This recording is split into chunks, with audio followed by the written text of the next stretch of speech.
le thuna chuanin thu soi ngei nom tak mai puhriat a chhangte kan lo ti thin kan lo hriat milar em mai kha ZPM office a ZPM party member fia pe a he ZPM party a lewen let ta ler mai a thu soi ngei nom tak te I lo thlir ho tiang te kan party president te pukeneta no palai tanga kan hriato kanu te PC ve thin ania ani na ten kanu le pat pun mi hroi thin to kan kangai chan ania Vini a hianin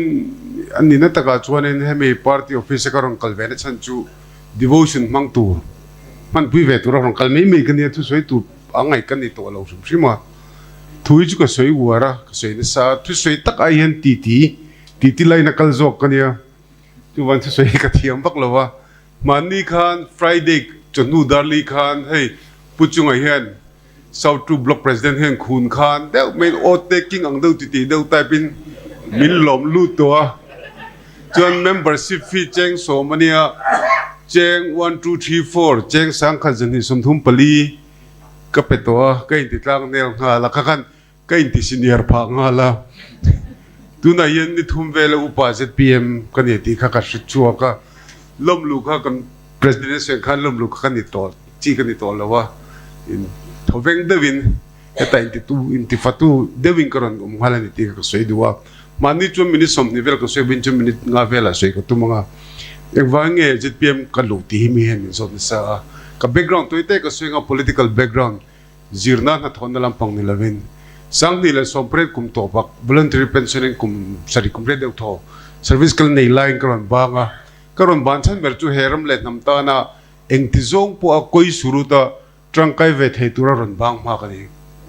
phot mena kangai tu na min drive to re ka trangkai do nam kan ram le na min athat pi do nam ti ka min kai hroi tu ni top meni chuan sang ni la som pakua independent in MP candidate kan be khrep kan be ve thuta kha po kha MNF hoin puzoram thanga office au ko u te ku puram ja ve ka u nia tene kan se howa arsi symbol ni ti ve me don man lentia kangai tua ka du big lo mani maro chu ta khan ka tui chho ve ta cho independent kan tia chon chu min huwa chuan kangai tua le a khonge kum som thum lai phaya ka tho to wang khan BJP hi chu ti fakawa hlo mani lawa a big thing Christian tribal kini mizo Christian tribal te chu Hindu min len tum lo chiangbal ti ka ria chuan Mizoram Congress in BJP an lo he ku sat to em wangin national party dang lut khan lo hlau wangin puholan thiam takin alo ti thin kha I counter te ang khateni chu wangin BJP mizo Christian takin a BJP theya BJP tin wadam kai thei ti slogan khan BJP kha kalu chan ber po chu missionary cell dinani khasom vel che BJP ko mana tharuk vel missionary cell kan dina chuan mission field po pathum vel kan rol manani kan sei lang du vak lova sei lan than ti vak lova chu kan tumber zo ko chu missionary cell dina mizo Christian te tan Hindu ti hilom lo za somre le ti do thom Mizoram kan oma an che don lo sim katia puzoram thanga te kha chu kan pazoram ani ve chhangte kan pazoram kan ti ve me buram za oi ma heng kan ne la ke phe chuanin I abula po ka sei me engtitia BJP chu zom ve nge mai lo ni re le tia param min sathiam ro nangni ho hian BJP clear on klenga yaga kha atha school compulsory turani antianga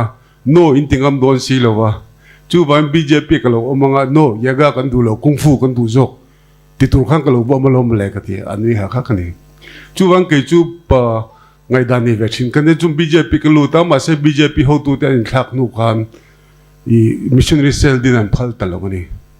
kazin hlanin missionary cell kan ta kan sign board kha mi lo po thak saka thil dangan lo cell dangan lo tara chu wangin okay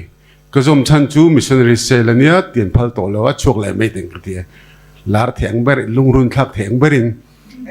missionary cell sign board kha thak la puya ka chuak vel ani chu min hu chuanin sang ni le som pakwa me July ni som pakha ka luta sang ni som ni 11 May ka chuak le thla som che nia chuan sang ni le som ni le pakhat Congress ka lut le October ni som ni ania Congress komre de ulaka thasom thum ko ama Congress a kha chuan phakar ve devin Lok Sabha MP kha kamel tai ve wangin kalut ve shat ni khati zong kha kan cha chho char char ma ro chu Congress ka chuasan le chan hi tungin jinga Congress chen khading soi to re suan tiam ba se ka soi chak tul thunga ka soi chak san chu Congress kha thalo ko ti po ni lem lo Mizoram po party lian structure lian ani ma rural lian ani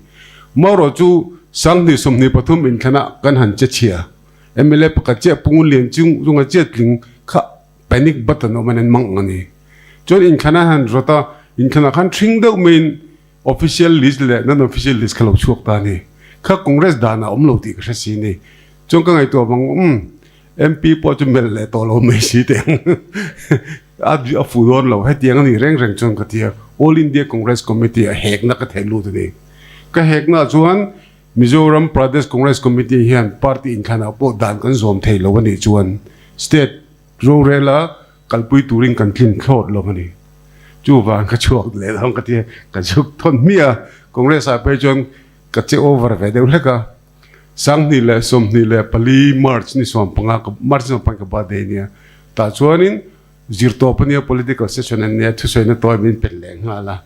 chuan tuna angeri ka sei du chu thing pui ve ka tum saka ka thu ka sei zo ka ban na lekha ka aklo ka pu pa te ka va pe enge pu hia da te lo chiel lek shwe men ka te ka chuak hal na la ni chuan tun hen ga tinga ta ka lu ve la chan ti hi ka ngai tu ta ni tun nai hen he kum som ruk ka lo ni chho ve hen ka ru he a khoi da hi dang lam em ni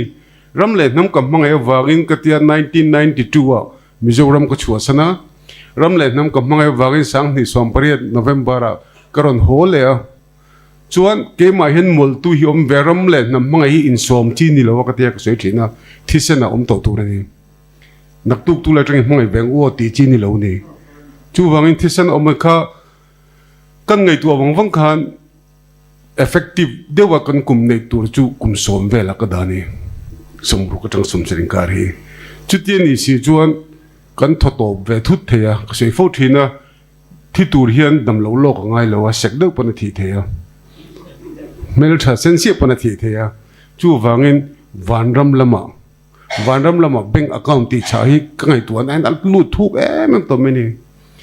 pat vanram lama bank account ti cha tur chuan enge ka ti tur ti kha pathian na min siam than mi ta na mal som na ni te chuan pathian ina mark score apek san bera chu ama hne na tluk lu ani mani thu lo ti ve vak lampang kha pathian in recognize lo theya pathian thu ang taka lalpa engma ti thei kan ni lo in hne na ka lo lu le ti thin kha pathian hne na score mu na ni ti ka ria chuan ka ngai tu wanga ti sa ri lu le tharau hi pathian thuin a cover vek tur ni a ka sei fo thin a tharau a head chat like ka ti me a head chat lai ringot ni lovin kan ngai tu na kan ti sa hi a pathian thu hle tur ni helai ram lo thing ro se ti lai tak po hi pathian lal na ram kan thin lung sheu ba a thlen a poi mo chuan ka ngai tu hian mani pon ka luni ka sei to Congress le MNA fi chu ka hreve angreng to ka zir tu ya tun lai ka sei thiam dan chun 2G ka ti kha 2G party ne 2G chu internet a ka ne chu achat ti he buffering hi arei lu tu ka ati tlak to lo ni chu wang ka tong trai na ber po heng pani party chu anin siam tha an piang thar nei lo chuan kan ram le na ma hen om to lo se ka ting ngoi ni ki chuan chu wangin ka ngai tua kan 5G party nei ve chun chu ZPM ni ta ni chu vai eng wangin nge 5G party kan nei ve chuna hian shia da chhangte Mizo Christian Indian tribal ka ka lu lo ve le mang ti kha pathian thu teng ka ngai tu ni chu bin he karon sei du karon lu chan bera chu nang ma ni party hian ke ma phakar wa lai tho ne chu khitama vanrama engma ne du wanglam pang ni to lovin vanram lama khan bank account ti cha ve ka duwa chu bank account ti cha nan chon ZPM platform mi a thato ko ni ka ti ni chu wana lu chu kan ya ting khovel thil tak chuan karil ru ka khite ka soi po min ti zau thau tu chu nichina kan train pana soi max kha kazin kol ve thina MP te kan de wang kan jin sa thingtlanga retheu wanga damlo thangam lo an tam lu tuk an kum ngola an khwa sik lot lo chuan health center ngoi po an pan re thin maro chu MNF le congress te pokan an tum ve tho tu nang health care scheme changkang do nei anti don thina anti fu theilo na chan chu asai tura ei ruk turan ti meng mo kha an ngai to ma sakal thina ni chu wanga hlot ning theilo khania tu na ZPM choni ngai to wangwanga pirin pui po mande ka beto pirin pui in plan in scheme ambitious lu tuklo mo in collapse palang o katia chuan tuna ADB mi kha paisa an phuk le nu khang an bele kha pushet kan ti ve mai kha ti kalom ne em chu he max kal tlang hian Mizoram thingtlang ate khopui te re thei deu kha konfi deu in dam lo ngom be to he apui hi ka tilu tu ka mo mania kanu hi Paris a oma aron jina kalo sei puya engtin ngen ti thei zo ka tia a rin ne kal ve to pa nyang chu noi som pali borwell machine kan ne France ram te USA te India te state dang te jon thei ve lawang machine tam lu tu ka chu wangin khatyenga free 100% free medical treatment healthcare system hi chu Mizoram hen ZPM sarkar hen in champion pui hen nukati ul tu manan hel theilo hei hi chu hei mi hi chuan a vardon hrim chau ti ka sei duwa tin pahni na le chuan tuna leng puiram kan handle dan hi pui ka tia ka sei ka lo seya a poisa hi central poisa ni lo eiru ve site lo amponi selam Mizoram budget a khoilo amor chu poi mo zo ka chu tribal ram non tribal Indian Air Force ne na MNF sarkarin aruk the angber to the angber sal lo tum ruvel mo an du thu samin an MNF sarkar line paisa run thleng man lo borvel a kan boitani lo thleng ban sa jum boi lo tu mi pu pon kan soi lui don lo wa maro chu khami kha kan sarkarin ilo sarkar nu thil lo sei fel vek to thokat ni chunga ina ngai to wang a ani ni photila maro chu he tribal ram hi chu akhral outright sale outright purchase ni lawin lisin isiam ang utia decision in siam hi pui katibuk chu wangin MNF kanti ho te 371 g inti soi chuak ve ram buai ve luklak mo ram buai ve luklak 371 soi chuak ve forest conservation amendment kan soi chumpo a tribal ram chuti khati tia kan hum zo lo wang vai hawin an lang ti lau em ho khan man mo em to the ang ber aruk theng ber khan sal khan lo tum khalo nia chu vai hemi kha pathian le kan ram tan tia party ai khan ZPM kha in Mizo nationalist zok tin ani chu ro pi ka tile bok tin pathum na ka soi lai du chu max ka soi to a in nationalism na lang to a tin ka soi lai du chu kan pu hrim ai hen man de lek khan MJP ka khom na ani chief guest nia ke thu soi tur min som ve ti ang khan pungura thunang hen chua pu do ma kha ka kap le pe ka kap wal vel ni kan minister to chief minister to ko soi dia ta puzoram thanga chu BA pass lo por man lovin DM college atangin ram noi a chua ka chuan enge puzoram thanga hian eng success formula nge tem ve to eng ko nga nge hlot lin ve to di ngai to thina ni MNF te puzoram thanga to hlot lin na chu ram ti boya hlot ling em meni chu wan ram ti boy lo success formula Mizoram mi puite min so tu le min ka khwen tur ka an lo nei lo kha lo nia kan lo be si sang lo tu kha lo nia chu wan min ngai dam ro kan thiam lo nia ka tia ni chu ani chuan pu hola pokan thri a amajin seidan tengin aizol tlangwal ani ve satliam pathadau chuni pafaldau chuni amora chu amain seidanin I central service ni ve turin apana duwa ma se a shel tu ka BFL vel afel luivel apui lo ni chu wangin ka ngai tu chen ram le nam loting ta ka mi shoi tur chuan englai na mo zirna ni mo vok vul ni mo korea mo thom ma mo so thi nga mo englai na mo tak mi an lo success ve to an lo hlotin ve to phot lo chuan mi dang ta shoi hloting a shoi tu khan confidence an nei lo ni kan pudo ma ga thung chu ka sei ka pudo me ka shar thuk to lu tu ka kai chuan ka zirna sa chu wang kan sei du chu pudu oma tluka ramle nam ruai hlot ling thei tluka success formula lo tem to kan la nei lo mani po chung ka soya ka pu khongoin i cm ni adu tok su o pudu oma te zpm sarkar lai anti nia khamin nu khojom boi pu yangai jom to lo kong siam ka sei lo kang kong siam hi kan nu hian mi hi fak re khopa chuan mani chu kan motorin kan tlang kwal ve a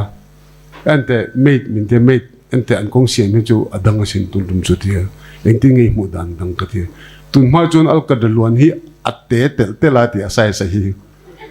om sia chu estimate an ti punga actual tho khan ti te tel tel ti na nia zpm ho chuan ten an ngai to cheng lo mu ni ti al ka drai arem le rem lo han luan pop pop vek ni ka remia hetien ni chuan midang in engting nge ig min an tingam thong thi chu vain zpm a kan ron lo ka rin ti thu nang hal le kan rin ti ingla chu kan pudu ma ta trong kam takin ka blood group hain lo ni ngal ti kha kan sei duwa rambe konga khan mo chu wangin tuna zpm pai kha zpm aya che thatu chuan be fe da ngayam chu na chin khan thu soi kan thiam lo wa te kan president khanin thu soi thiam bak ngai lo thang tar then soi thiam an ti lo a deliver em agu chakha deliver am ti khan to thil ni chu wangin katia kan president hi tuna nimin kha birthday nia akum age ka chu biological age ka chu it's a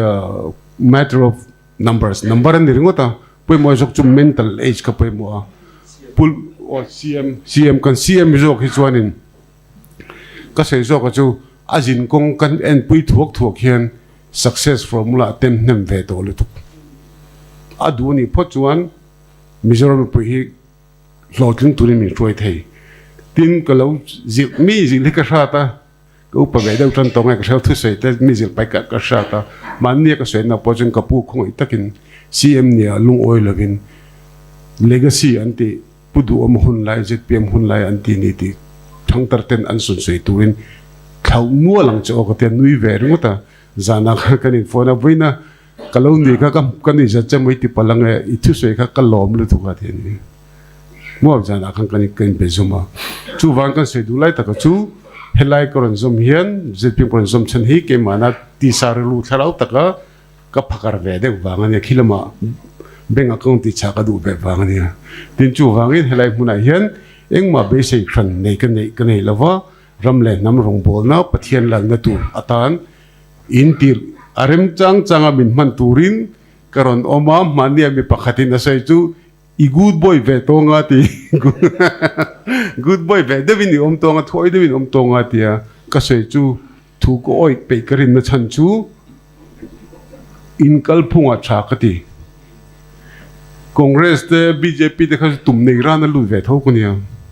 tuna ka tum ber chu tangkai ta ka om beng lampang khila chung lampang bank account ti cha khani me ya chu wan han chua le thu na tur chan om lo chu wangin kum som sari bor vel kan tin ma next 10 years ko la damani chuan kan om shim nga active politics kan kal don ni chuan ka sei chu zpm lo om lo zpm kha 5g party kan nei chun ni wina hetiam in lo lom te ka lom mela ka nu ko ulek lek ka be sei lo lu tu zak zum deu zak si lo zak zum mel devin kil khada ka lo thu ve mi tu ro ka nga ya ma se thu sei na hun tin pe ka lom tak me ti kha kan sei ni chu vuta minute nga vel che ni thong ka ri chu wangin in za wai chunga kan la ron kal zelanga kan la thara ma se ka seng khan thinlung in muila tho ho na re ka sei du chu zep kring kara zep atam chuan kan thok ho thei lo in hil pop pop tu the more you open the closer we become antia management philosophy chuan kan ru kan hil na sat po la kan ngai don ti kha kan sei du ni kalome pathian ro pe ba sa